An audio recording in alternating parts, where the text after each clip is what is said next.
Abra sua Bíblia, Apocalipse capítulo 12 essa noite. Chegamos ao capítulo 12 de Apocalipse. Apocalipse 12. E aqui eu quero fazer então alguns comentários. Quem não trouxe Bíblia e quiser acompanhar, basta erguer a mão. Nós temos Bíblias lá atrás. E se você mantiver a sua mão erguida, nós vamos fazer uma Bíblia chegar até você. Ali tem alguém pedindo. Quem quiser acompanhar, ergue a mão, a Bíblia chega até você. E eu vou brincar aqui, viu, pastor? Quem não trouxe Bíblia pode se sentar do lado de um cristão, tá bom? Capítulo 12. Um breve comentário.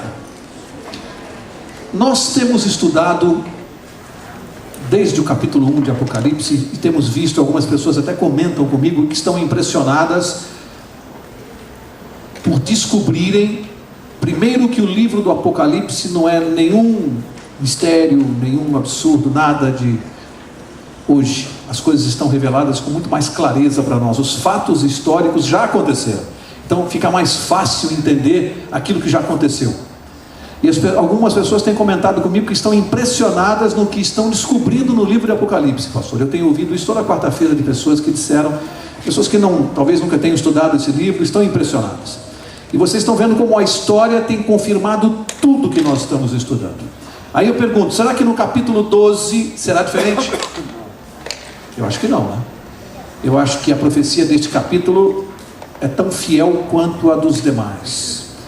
E por que eu considero a profecia deste capítulo muito importante, não que a dos capítulos anteriores não seja importante?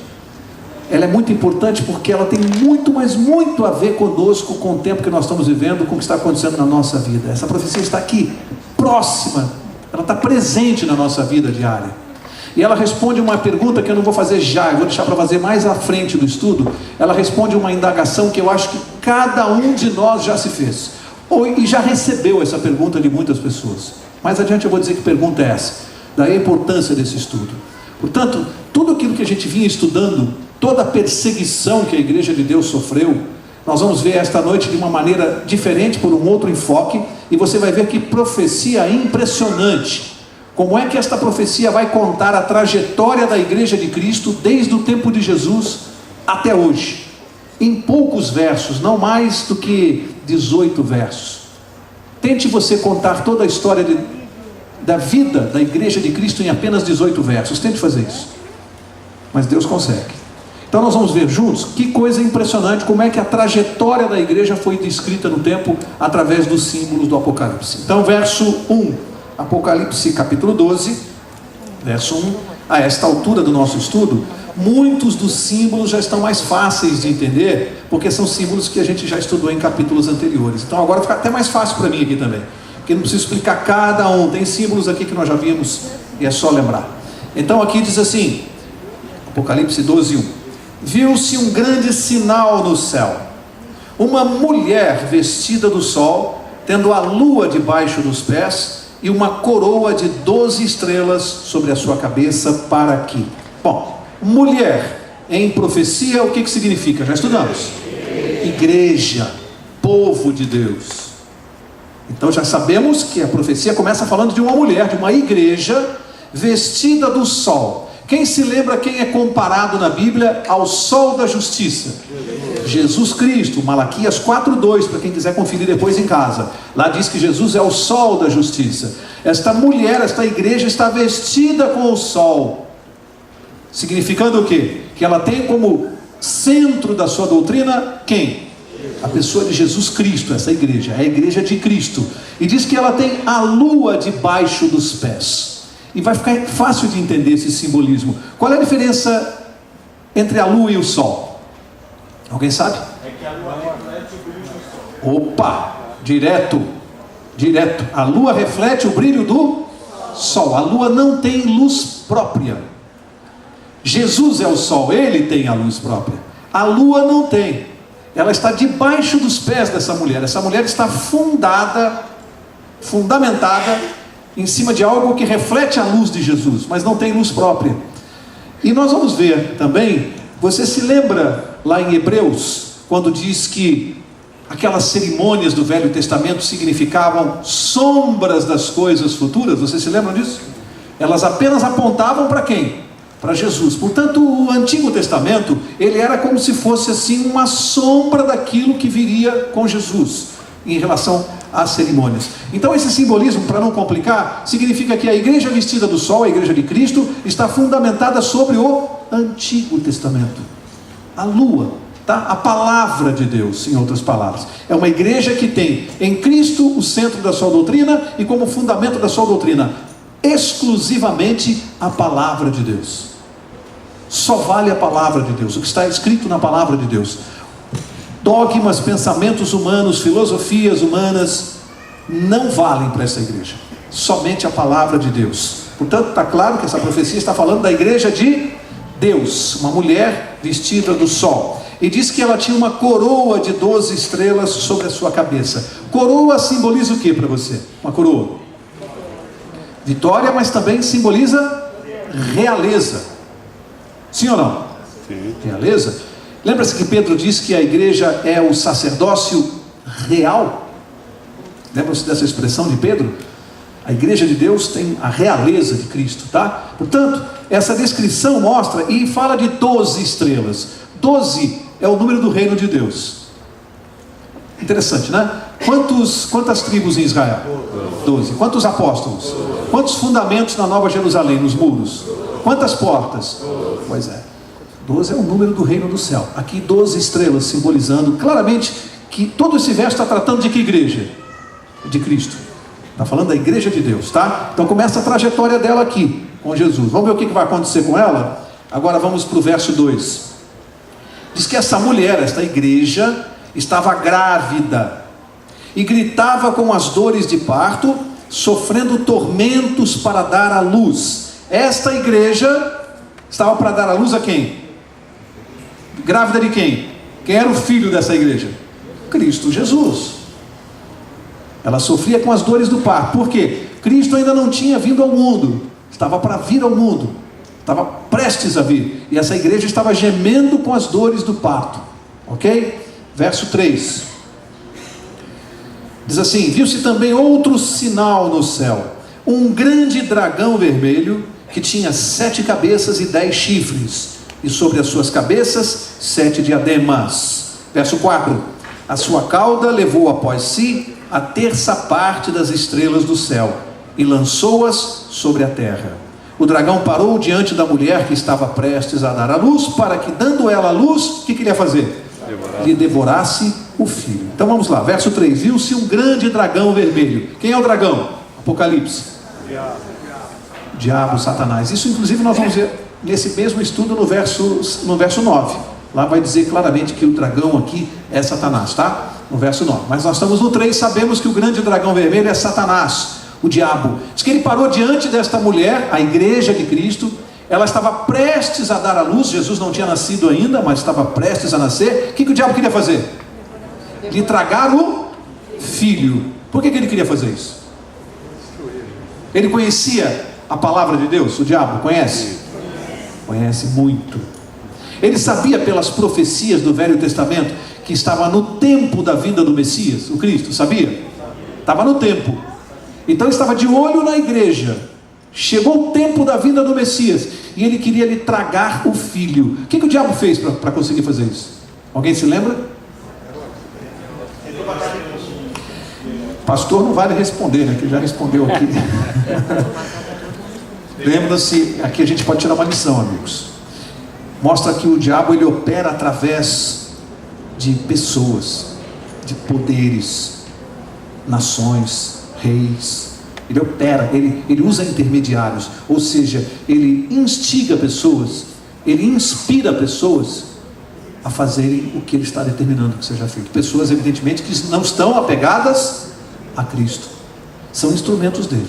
Então ele usa Herodes, rei, na época de Jesus, e Herodes, pasmem, baixa um decreto mandando matar todos os meninos com menos de 2 anos de idade. Você acredita que um governante pudesse baixar uma lei dessa?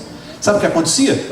Os guardas batiam nas portas, arrancavam os bebês com menos de 2 anos do colo das mães e matavam a sangue frio na frente dos pais.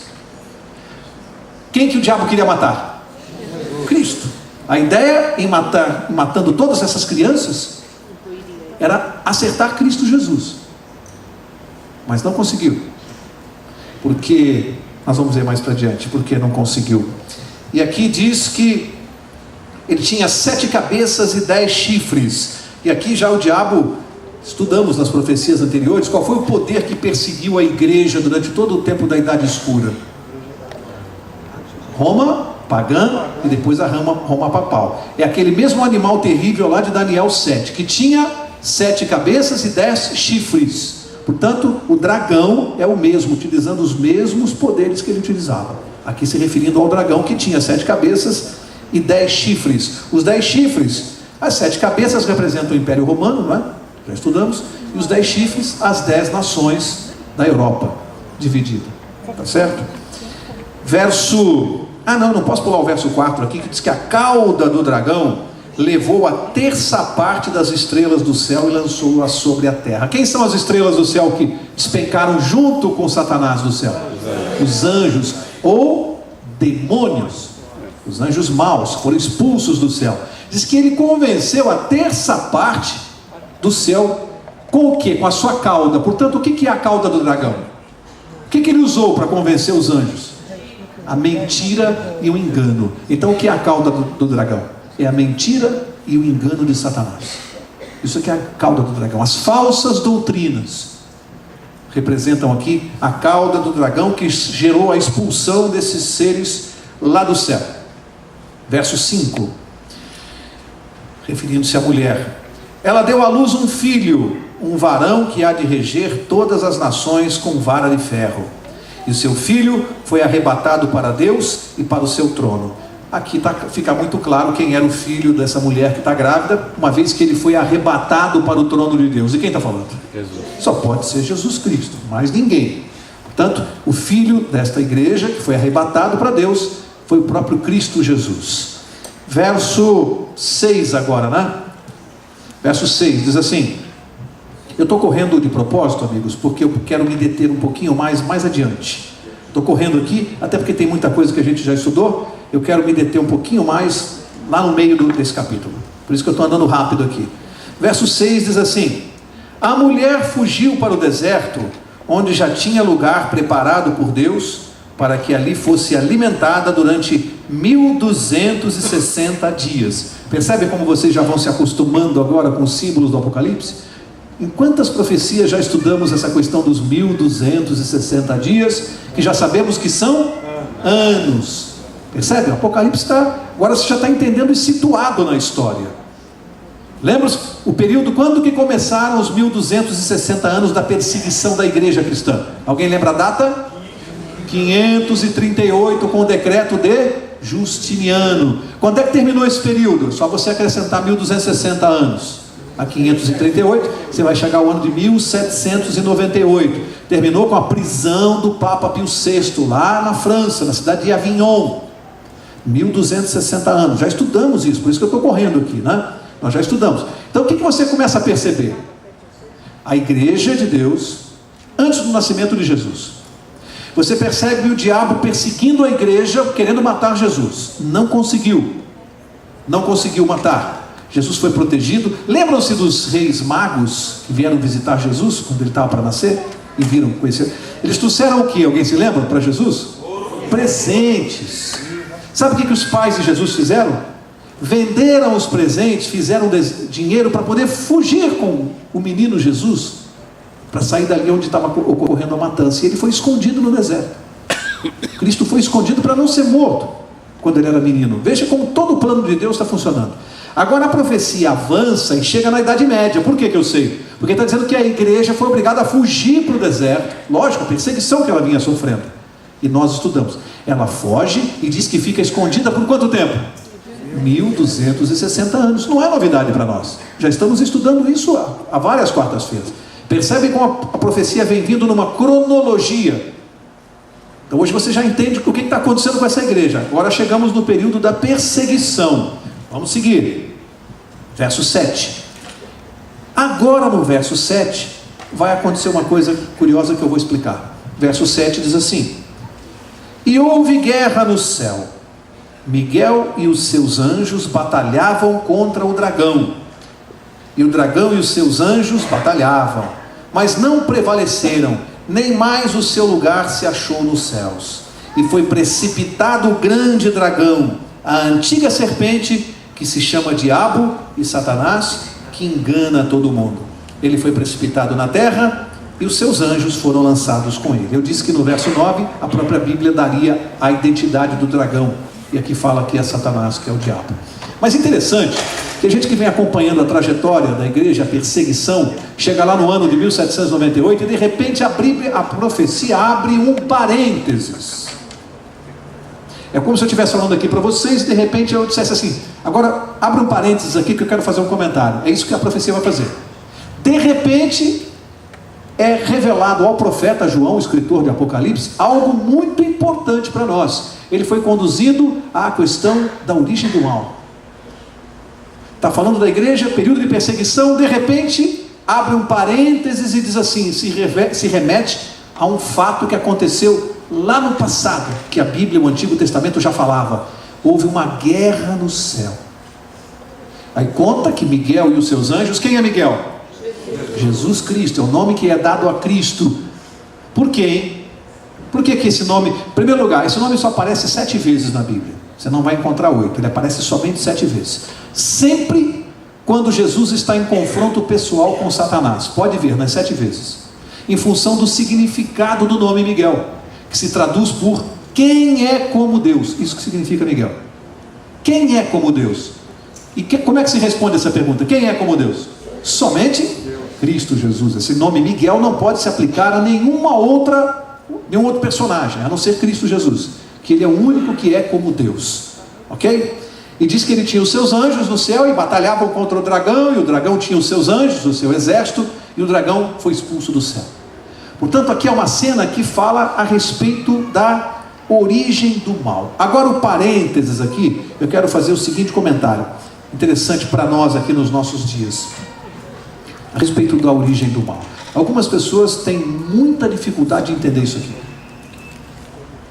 Muita dificuldade. Para alguns, imaginam, por exemplo, que os homens já nasceram maus. Foram criados por Deus tendo alguma coisa de maligna dentro deles, dos homens. Isso é uma tese que alguns acreditam nisso. Mas na verdade nós vamos ver que os homens aprenderam a praticar o mal. Influenciados, não nasceram com o mal, aprenderam a praticar o mal. Não foram criados por Deus com o mal, aprenderam a praticar antes de terem consciência do mal. Guarda isso.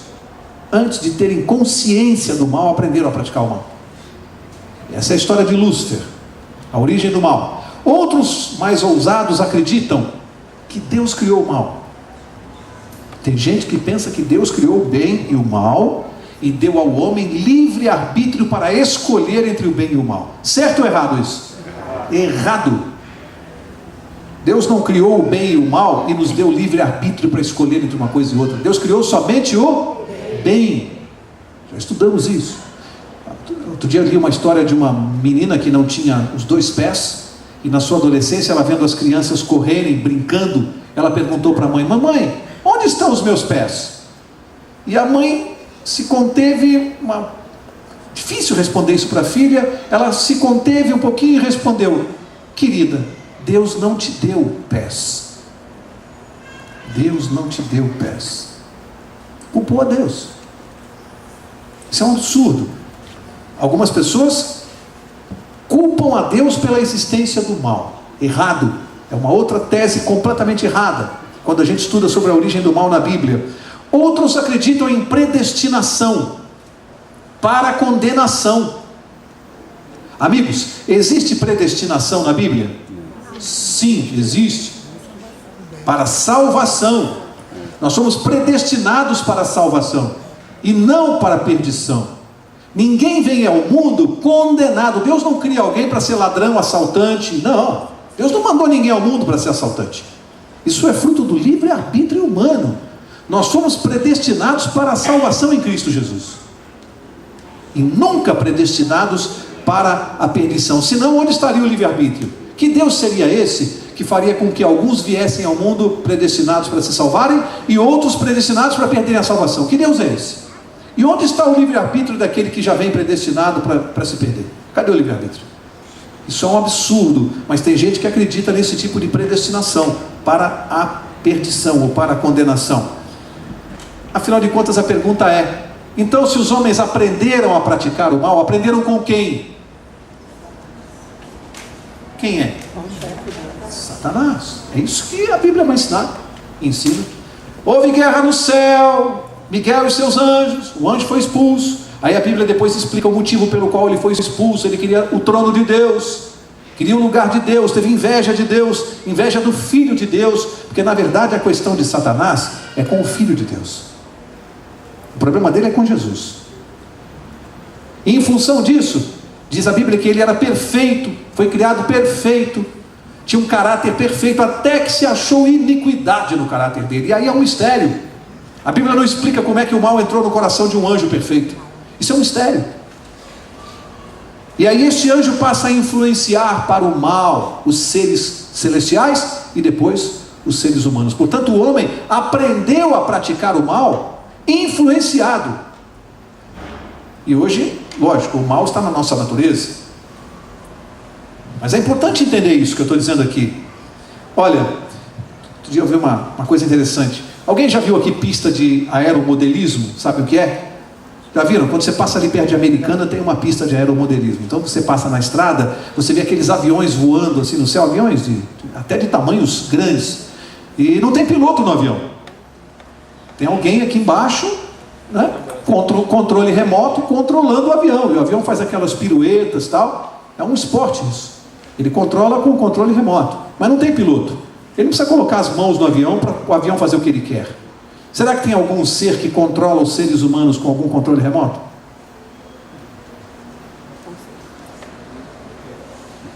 Será que tem gente sendo guiada pelo controle remoto do diabo? Vai lá e faz isso, faz aquilo, fala isso, fala aquilo, faz o que eu estou mandando, aqui ó. Tem gente que acredita que isso é possível fazer com um avião, e é. E com seres humanos, é possível fazer? Não é para pensar?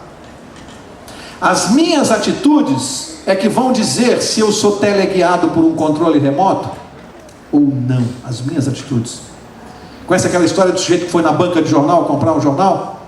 E aí o dono da banca deu uma resposta meio atravessada. Ele estava com um amigo.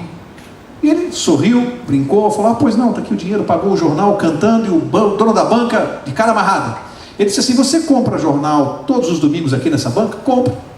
E esse sujeito te trata todo domingo desse jeito, mal educado e carrancudo? Falei: é o jeito dele. E você continua comprando jornal aqui nessa banca?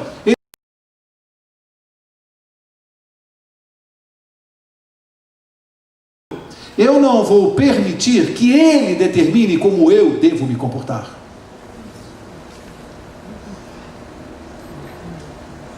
E você? Sai de casa alegre, alguém te xinga no trânsito, mudou seu dia? Você passa a ser agressivo, violento, porque você deixou o outro determinar como você vai se comportar. Olha lá o controle remoto, hein? Olha o controle remoto do diabo, dizendo: ó, agora você vai brigar, porque eu quero. Isso é para a gente pensar um pouco, né? Vamos seguir. Verso 10.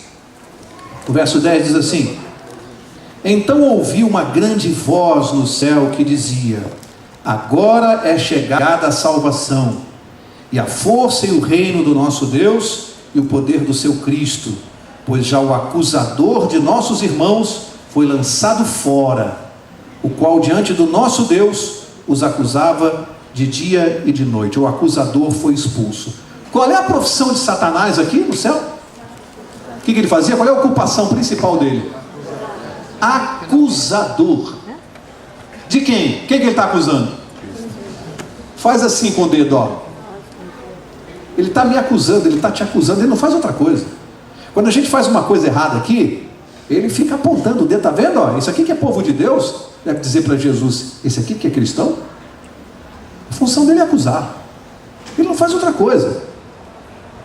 Ele não tem outra atividade, é dia e noite, diz a Bíblia, que é o acusador dos nossos irmãos. E diz que aqui que ele foi expulso do céu. E aqui tem uma coisa interessante, amigos. Isso se cumpriu inteiramente na crucifixão de Jesus Cristo. Ele foi expulso do céu definitivamente, foi negado o seu acesso definitivamente ao céu quando Jesus morreu na cruz. Por quê? Porque até a morte de Jesus ele tinha acesso ao céu e vivia indo lá nos acusar. Lembra lá no livro de Jó, que ele se apresenta como representante de que planeta? Ele tinha acesso ao céu. Na morte de Jesus na cruz cumpre-se esta profecia. Ele foi expulso do céu definitivamente. Agora ele não tem mais acesso ao céu. Por quê?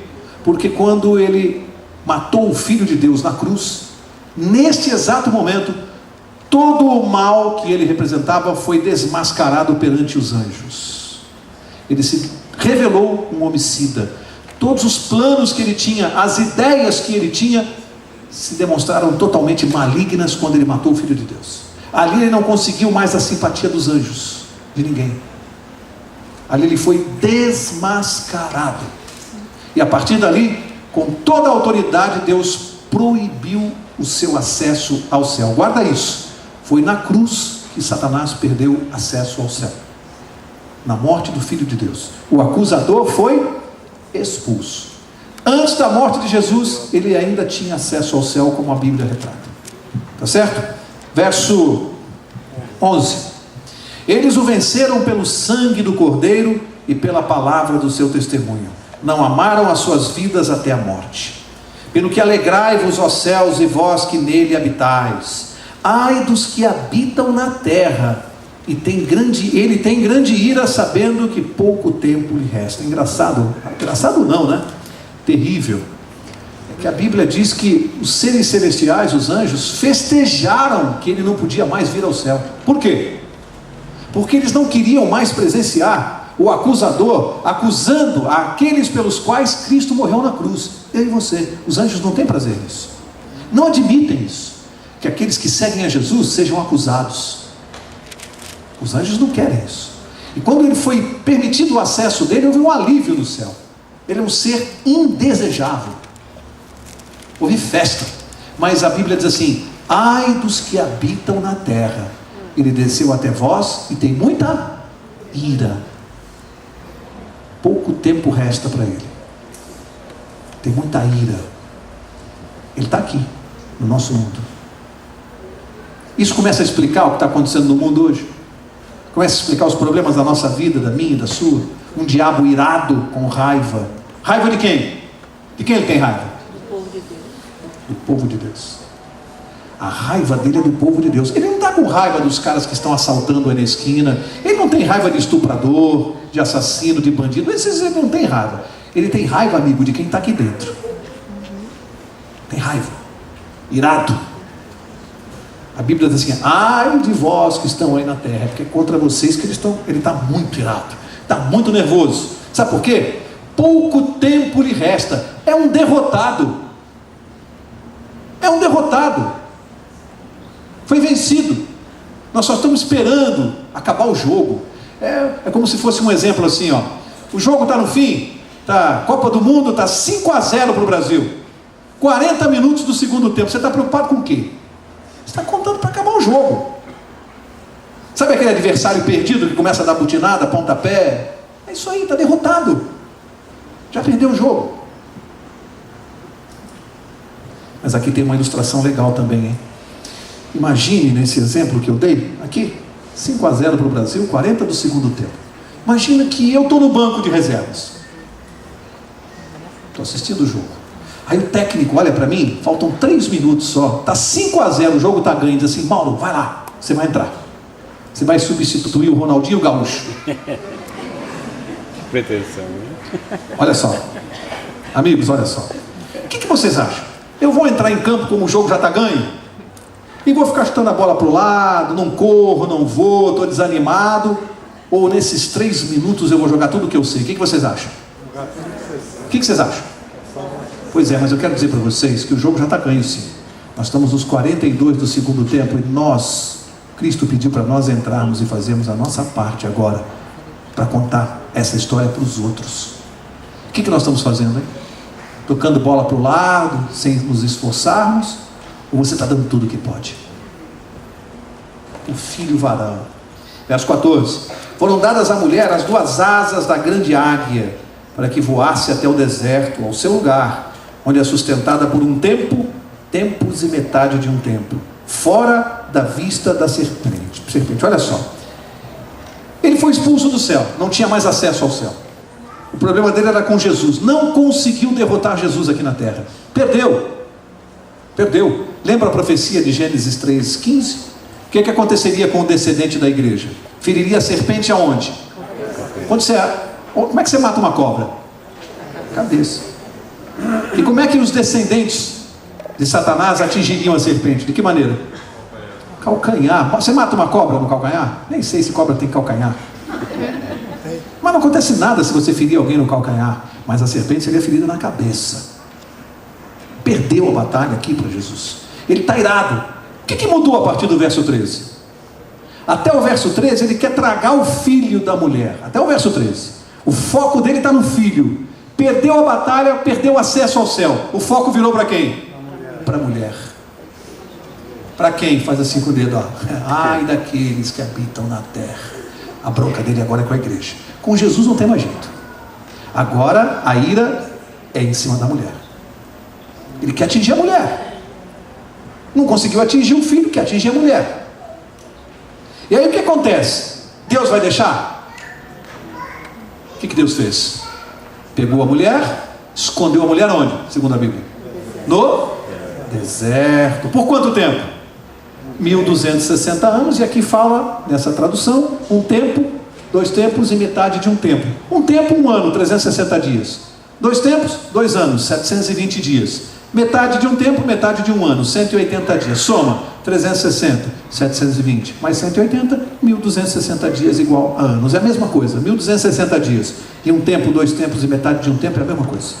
Tá? 1260 anos de proteção de Deus, mantendo a igreja no deserto. Olha,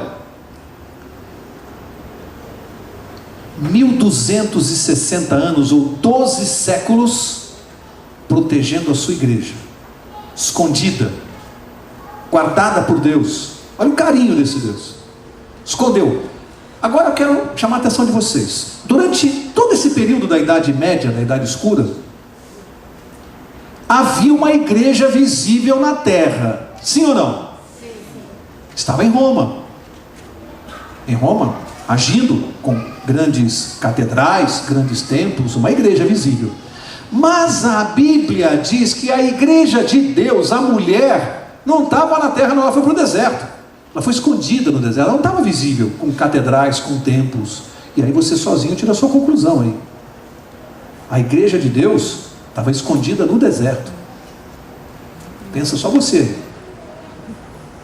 A de Deus estava escondida.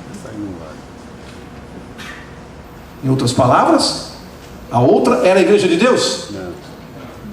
Continua sendo a igreja de Deus? Não. Isso aí é Bíblia, tá? A gente aqui não está interpretando nada, está lendo Bíblia. Está claro que a igreja de Deus foi escondida da visão dos homens. Foi escondida no deserto. Tá? Verso 15. E o verso 15 diz assim: então a serpente lançou da sua boca, atrás da mulher, água como um rio, a fim de fazer com que ela fosse arrebatada pela correnteza. Amigos, água em profecia, o que significa? Povos. Quem quiser conferir depois em casa, Apocalipse 17:15. Tá? Água simbolicamente significa povos, muitos povos, lugar muito habitado. Diz que mandou água como um rio atrás da mulher. O que ele fez? Água como um rio. Mandou a perseguição de todos os povos que nós estudamos aqui, perseguindo a igreja, né? Usou Roma papal, Roma pagã, foi usando todos aqueles poderes do Império Romano, mandou água atrás da igreja, como um rio, povos na perseguição. Mas aí diz aqui, no verso 15 que eu li, ele lançou da sua boca água como, a fim de fazer com que ela fosse arrebatada pela correnteza. Olha, de onde saiu essa água? Vocês leram aí de onde saiu? Da boca. Da boca. Sabe o que nós podemos entender? O que esses povos foram fazer, além dos povos que perseguiram? A partir de 1798, não acabou a perseguição? Nós vimos aqui, aquela que a Bíblia profetiza. E o que começa a acontecer depois dessa data? Se mandou água como um rio, que sai da boca. Satanás descobriu uma coisa: não adianta perseguir a igreja de Deus e matar e fazer mártires. Isso não resolvia o problema. Cada mártir que ele fazia, 3, 4 pessoas se convertiam. Proliferava o cristianismo. Matar cristão não resolvia o problema. O que ele fez? Sai da boca. O dilúvio sai da boca. São doutrinas através de falsos ensinadores e doutrinas falsas. Ele começa a atacar a igreja de Deus, não pela perseguição pelas armas. Agora a questão é infiltração da igreja de doutrinas espúrias, doutrinas de demônios, como diz Paulo. Ele mudou a tática. Vamos entrar na igreja e vamos tentar perverter a doutrina da igreja. Outra estratégia. Bom, até ali a igreja está escondida no deserto. Imagine um túnel, a Idade Média é um túnel assim. Então você vê a igreja de Deus entrar no túnel lá na Idade Média e fica escondida, você não vê mais. Ela tinha bandeirinha, a igreja de Deus. Passam-se 1260 anos e pela profecia você quer esperar a igreja sair do túnel. O que você espera? Que vai sair aquela igreja que entrou com a bandeirinha, a igreja de Deus. Mas Satanás é esperto. Não sai uma igreja do túnel, não sai um vagão, sai um trem com mais de 300 vagões, cada um com uma denominação religiosa. E aí o cristão fica: ué, misturou tudo, cadê a igreja de Deus? Tem mais de 300 igrejas agora, dizendo que são de Deus. As denominações evangélicas e outras. Misturou tudo. E aí falou assim: agora procura a igreja de Deus. Aí muitos dizem assim: a igreja de Deus está em todas. Todos têm o mesmo Deus. Todos os caminhos levam a Deus. Por que a sua igreja é melhor que a minha? Tudo é igreja, tudo é Deus, tudo é bom. Essa tese de quem é? Satanás. Por que ele misturou tudo ali? Que a ideia que ele quer é que você tenha que todas as igrejas são de Deus, só que cada uma pregando uma coisa diferente da outra. Que Deus é esse? Ele é meio confuso na doutrina? Cada igreja prega uma coisa diferente e todas são de Deus? Nós temos que resolver esse problema. Porque quem criou a confusão não foi Deus, foi Satanás. Quem criou as denominações não foi Deus. Ele criou água, um dilúvio que saiu da boca. Doutrinas. E gera um monte de religiões para nos confundir. E aí fica aquela questão: ué, por que a sua religião que acerta? A minha que é. Satanás adora esse tipo de conversa, amigos. Ele adora isso. Adora isso aí. Ele morre de rir quando começa a briga de uma religião contra outra. A sua certa não é a minha que acerta, só vocês que estão certos. Essa era a estratégia, inteligente. Mas Deus tinha como resolver isso? Vamos ver? Se Deus tinha como resolver? Verso 16. Olha só: mas a terra ajudou a mulher, abrindo a sua boca e engolindo o rio que o dragão lançou da sua boca. A terra ajudou a mulher. Águas em profecia, o que significa? Povos, lugares muito habitados da terra. Agora quem socorreu a mulher foi a terra. Ora, se água significa lugar habitado, população densa, terra é o oposto, significa o quê? Lugar do planeta desabitado ou pouco habitado. Aí você vai para a história. Quando a igreja de Deus reaparece, sai do túnel junto com as outras, onde que ela foi se esconder? Nos lugares do planeta que não tinha grande habitação, montanhas dos Alpes e América do Norte. É lá que ela ressurge.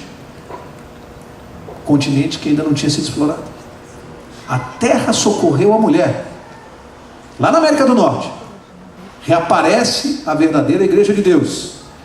Pela profecia do capítulo 10, nós temos até a data. Isso aconteceu em que data? 1844, capítulo 10, que nós já estudamos. Ela reaparece, do jeito que a Bíblia está falando. A Bíblia não diz que a igreja ia reaparecer num lugar muito habitado do planeta. A Bíblia não está dizendo isso. Então não vai procurar na Europa, na Ásia, na África, não vai procurar lá. Porque não é lá que ela reaparece. Ela estava escondida no deserto. Estava escondida ou não estava? Ela estava escondida. E ela reaparece num lugar desabitado. A terra mandou da sua boca, a terra engoliu aquele dilúvio. E a igreja reaparece. Bom, a partir de 1844 você já tem que começar a procurar cadê? Você vai dizer, Mauro, mas está difícil, né? Você não falou que tem um trem com 300? Como é que eu vou achar?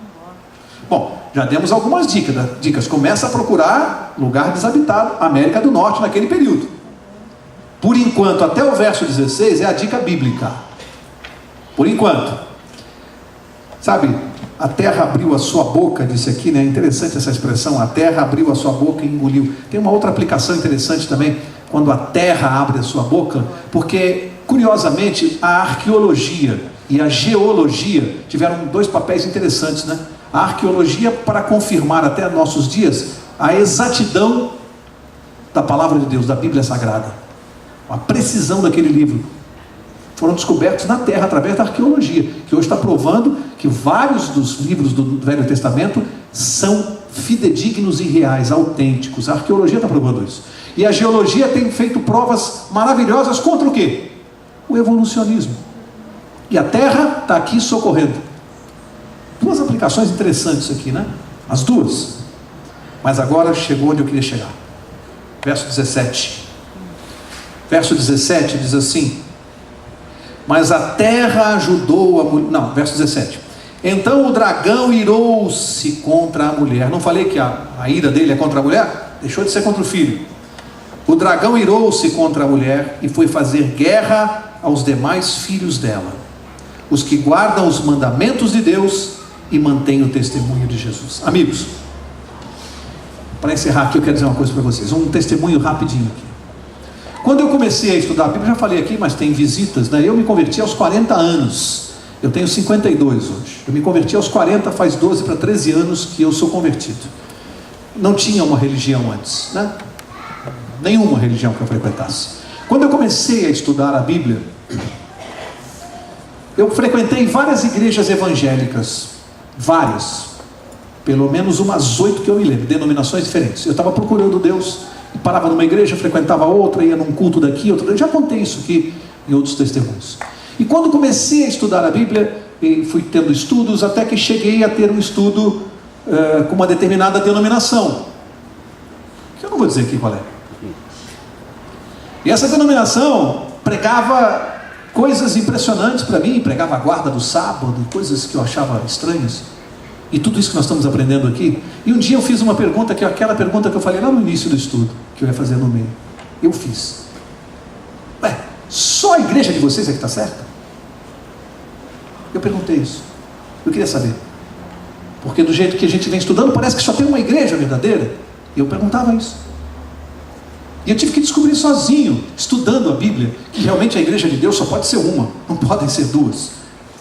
Deus só tem uma igreja, não tem 2, 3, 4, 5, ele tem uma igreja, uma verdadeira doutrina, uma só. E eu fiquei com aquilo na cabeça e comecei a investigar, até que tive o estudo dessa noite, porque alguém me mostrou esse verso 17, onde a igreja que é acolhida tem duas características dadas por Deus. Deus disse, a minha igreja que vai reaparecer num ponto desabitado da terra, ela tem só duas características.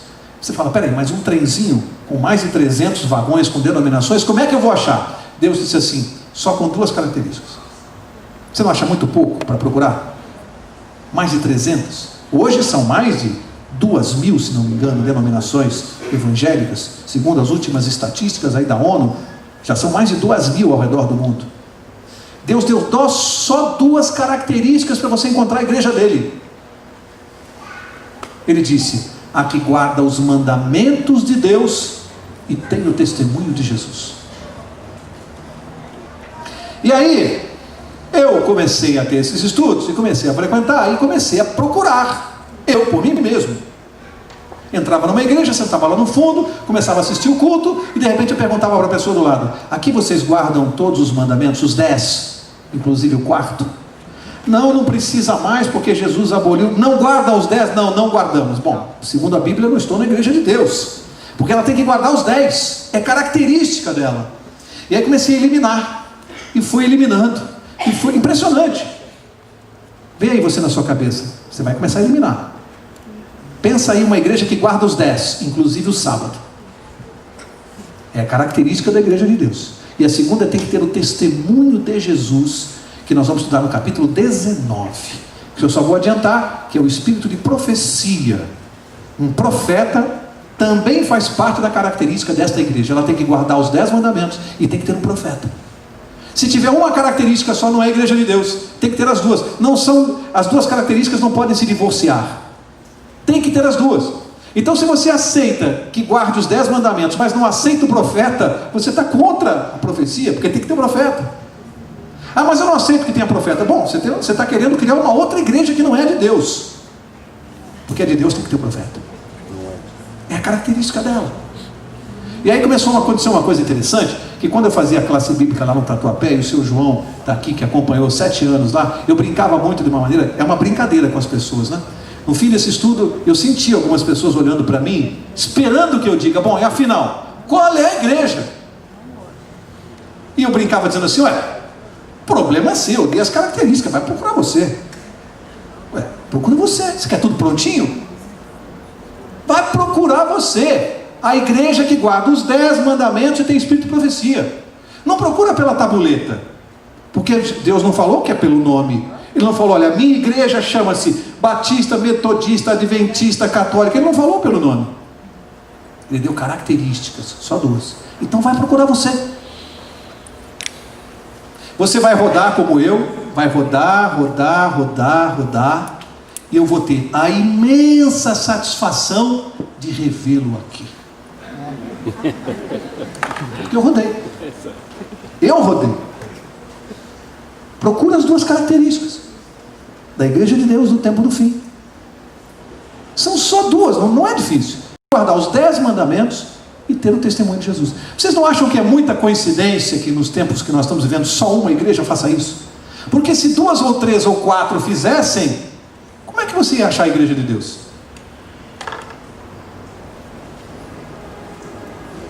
Nosso Deus é incrível, não é? No mundo que nós estamos vivendo, só uma. Nosso Deus é incrível. Não era para ter mais de uma fazendo isso? Pelo menos 2. Mas só tem uma. Não adianta ficar divagando, goste ou não goste. Ah, mas eu acho que não devia ser assim. Mas é assim. Foi assim que Deus mandou identificar a igreja dele no tempo do fim. Sai por aí procurando. Por isso que eu disse que o estudo dessa noite era muito importante para a nossa vida. Porque eu tive que rodar para descobrir pela palavra de Deus. E para encerrar mesmo, uma criança, quando houve uma determinada guerra lá nos Estados Unidos, os exércitos estavam invadindo uma cidade, uma menininha de pouca idade, 5, 6 anos, sabe o que ela fez? Catou uma varetinha no chão e foi para a calçada com aquela varetinha. Aí o exército invadiu, ganhou a guerra. Depois que a coisa estava toda resolvida, uma pessoa viu aquela garotinha com a vareta e falou assim, o que você ia fazer com essa varetinha? Você ia enfrentar esses exércitos? Ela falou, não ia fazer nada, eu só queria mostrar para todo mundo de que lado eu estava.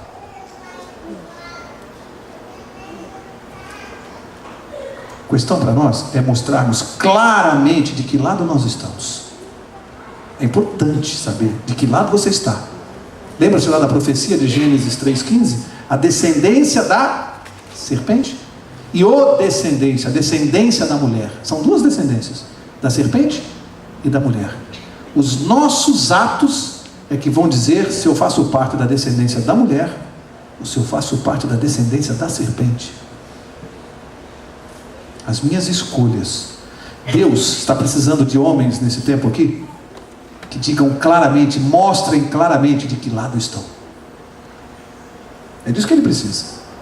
A guerra já está ganha, mas ele precisa saber de que lado você está, que lado você escolheu, porque ele deixou todo mundo claro aqui.